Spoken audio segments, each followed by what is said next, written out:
Finally મિત્રો આપણે સવારમાં 10 વાગે ઉઠી ગયા છીએ, પછી કરી લીધા માતાજીના દર્શન. તમે પણ કરી લેજો મિત્રો.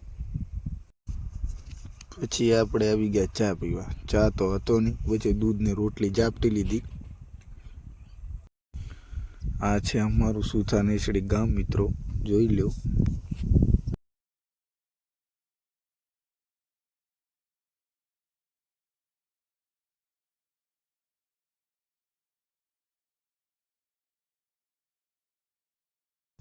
તો ફાઇનલી મિત્રો આપણે આવી ગયા છીએ ખેતરમાં. આ 2 પ્લોટમાં આપણે કામ કરવાનું છે. બાકા ચીક્કી બોલાવવાની છે. આજે રજા રાખી દુકાને ગયા નથી. દેખાય છે ને મિત્રો?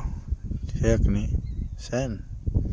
હા, આજે તો કામ રાજુભાઈ બહુ કામ કરાવશે આપણે.